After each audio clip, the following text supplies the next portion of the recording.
Welcome to Mr. Brown's Basement, a channel devoted to sharing the craft of repairing, restoring, and modifying vintage electronic gear, and other random stuff. This is a follow-up to my video about what may be the world's crappiest test leads.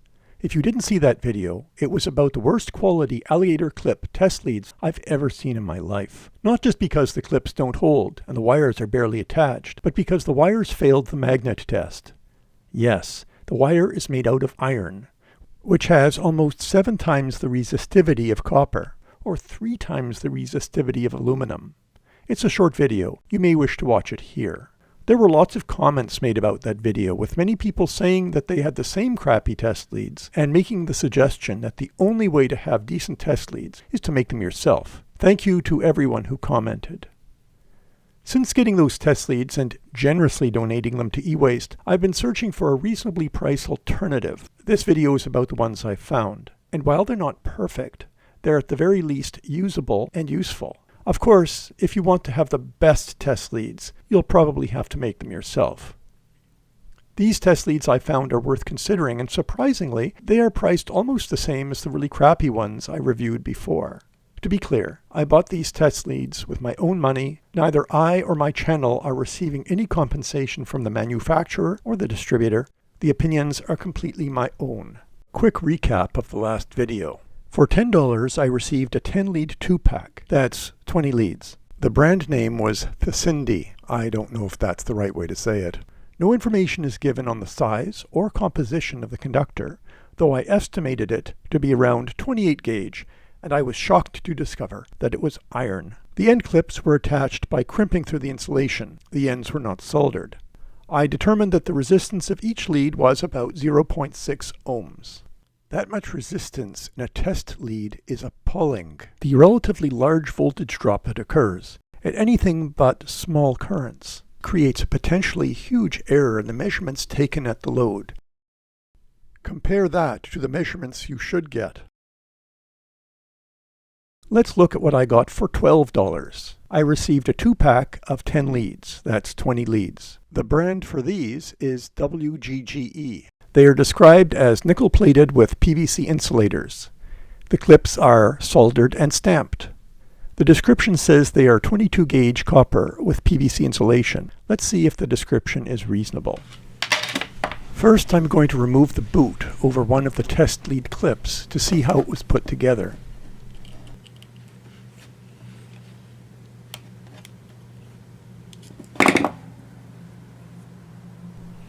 It's been crimped nicely, but I can't see how the wires terminated at the clip yet.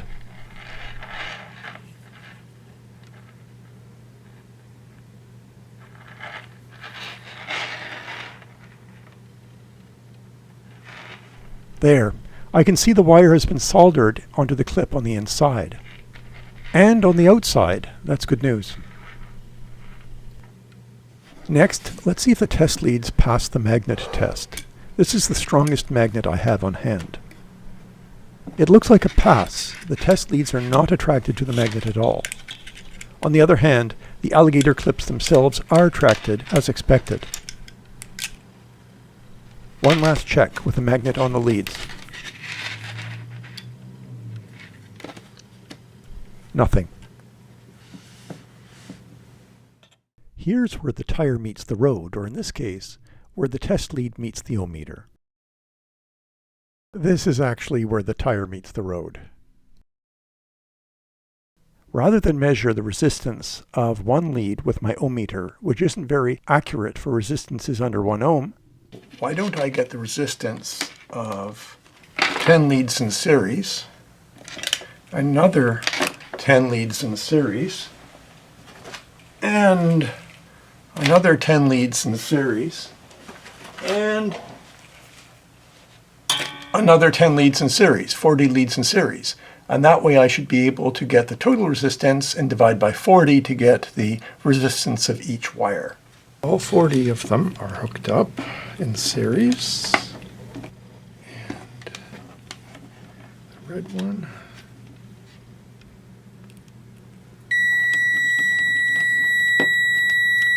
That's not bad.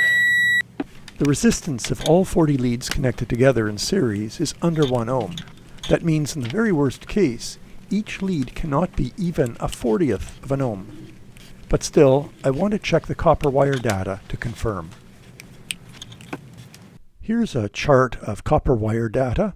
According to the test lead manufacturer, the wire used in these test leads is AWG22. Let's look at what it says the resistance is for AWG22.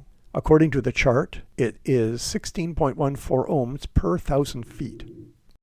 Each lead is 20.5 inches, but only 18 inches of that is wire. 40 leads would be 720 inches or 60 feet of wire. The resistance of 1,000 feet of AWG22 from the chart is 16.14 ohms. 60 feet is 60 thousandths of 16.14 or 0.97 ohms.